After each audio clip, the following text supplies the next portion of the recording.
ఆవేదన భరితంగా బాధతో వారి సభలో మాట్లాడుతూ ఉంటే చూసి సరే వారి బాధ ఏంటో ఒకసారి నేను కూడా మాట్లాడదామని వచ్చాను అధ్యక్ష కాంగ్రెస్ పార్టీలో 2004 కంటే ముందు వేరే పార్టీలో ఉన్నటువంటి సబితా ఇంద్రారెడ్డి గారిని కాంగ్రెస్ పార్టీలో చేర్చుకొని టికెట్ ఇచ్చి వారిని 5 సంవత్సరాలు ఫుల్ ఫ్లెడ్జ్డ్గా మంత్రి చేసి 2009లో మళ్ళీ టికెట్ ఇచ్చి మళ్ళీ మంత్రి చేసి ఒక దశాబ్ద కాలం అధ్యక్ష అత్యంత ముఖ్యమైనటువంటి పోర్ట్ఫోలియోలు వారికి ఇచ్చి ఒక దశాబ్ద కాలం వారు మంత్రిగా కాంగ్రెస్ పార్టీ చేసింది అధ్యక్ష 2009 నుంచి 2014 వరకు మంత్రిగా ఉన్నటువంటి సబితా ఇంద్రారెడ్డి గారికి 2014లో కూడా కాంగ్రెస్ పార్టీ టికెట్ ఇచ్చింది అధ్యక్ష సరే దురదృష్టమో అదృష్టమో 2014లో కాంగ్రెస్ పార్టీ అధికారంలో రాలేదు టీఆర్ఎస్ పార్టీ అధికారంలోకి వచ్చింది అధ్యక్ష కాంగ్రెస్ పార్టీ బాగా ఆలోచన చేసి ఈ రాష్ట్రంలో తెలంగాణలో కాంగ్రెస్ పార్టీ లెజిస్లేచర్ పార్టీ నాయకుడిగా ఒక సిఎల్పి లీడర్గా ఒక ఎల్ఓపిగా ఈ సభకి ప్రతిపక్ష నాయకుడిగా కాంగ్రెస్ పార్టీ పెద్ద హృదయంతో నన్ను ఆ రోజు ఎల్ఓపిగా నిర్ణయించింది అధ్యక్ష ఒక బలహీన వర్గాల దళిత వర్గానికి సంబంధించిన నన్ను ఒక సిఎల్పి లీడర్గా చేసి ఈ రాష్ట్ర చరిత్రలో ఇంతవరకు సిఎల్పి లీడర్గా ఏ దళితుడిని చేయలేదు అధ్యక్ష మొట్టమొదటిసారి నన్ను చేసి అక్కడ కూర్చోబెడితే ఒక దశాబ్ద కాలం మంత్రిగా పనిచేసి కాంగ్రెస్ పార్టీలో అన్ని పదవులు అనుభవించినటువంటి సబితా ఇంద్రారెడ్డి గారు నా వెనకుండి నన్ను ఎల్ఓపిగా నిలబెట్టాల్సింది పోయి కేవలం అధికారం కోసం నేను వారి ఇంటికి వెళ్ళి కూడా అడిగాను అధ్యక్ష నాతో పాటు అనేక మంది నాయకులను తీసుకొని పోయి అమ్మ ఎల్లబాకండి మీరు పోతే ఎల్ఓపి స్టేటస్ పోతుంది కాంగ్రెస్ పార్టీ పరువు పోతుంది 10 సంవత్సరాలు మీరు మంత్రిగా అనుభవించారు మీరు ఇప్పుడు కూడా ఎమ్మెల్యేగా ఉన్నారు కాంగ్రెస్ పార్టీ మీకు ఏం తక్కువ చేయలేదు మీకు ఇంకా కావాలంటే ఇంకా చాలా చేస్తుంది చివరికి మీ అబ్బాయికి పార్లమెంట్ సీటు కూడా కాంగ్రెస్ పార్టీ ఇచ్చింది చేయబాకండి అని పదే బతిలాడితే వారు చేసింది ఏంది అధ్యక్ష ఒక్కసారైనా ఆలోచన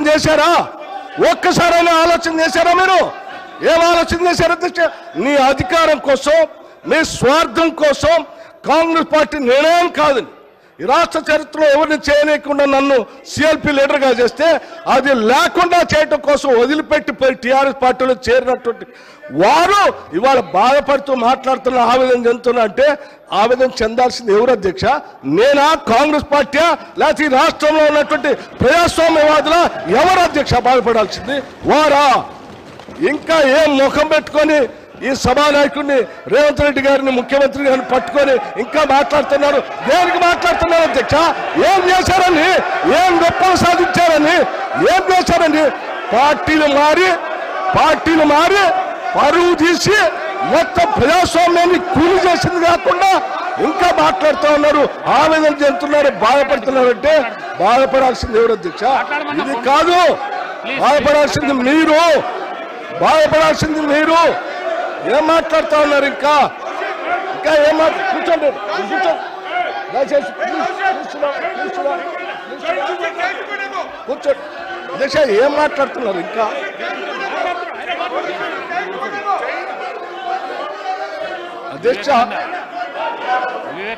అధ్యక్ష ప్రోగ్రెసివ్ వాదులు సామాజిక పరివర్తన కోసమే పుట్టాం సామాజిక పరివర్తన కోసమే పెరుగుతున్నాం చెప్పినటువంటి నాయకులు ఇంకా ప్రజల మధ్యలోకి వెళ్ళి ఇంకా మాట్లాడుతూ నేను ఇంకా బాధపడుతున్నా అంటారు ఎందుకు బాధపడుతున్నారు మీరు ఎందుకు బాధపడుతున్నారు కూర్చోండి ఏంటి పద్ధతి ఇది కరెక్ట్ కాదు కదా కూర్చోండి బాధపడుతూ ఉన్నారని ఏంటిది అధ్యక్ష ఈ పద్ధతి ఏం బాగలేదు వాళ్ళు ఈ సమాజాన్ని ప్రజాస్వామ్యానికి ఈ సభకి పార్టీలు మారి అధ్యక్ష 10 సంవత్సరాలు అధ్యక్ష 1 సంవత్సరం కాదు ఇంకా ఏం బాధపడుతున్నాను ఆవేదన పడుతున్నాను అంటే ఇది కరెక్ట్ కాదు అధ్యక్ష వాళ్ళు కూర్చోవాలి హౌస్ ఆర్డర్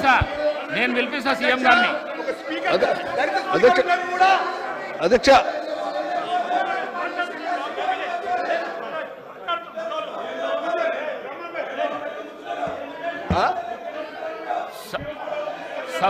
సభను 10 నిమిషాల పాటు వాయిదా వేస్తున్నాను. ఎందుకు బాధపడుతున్నారు?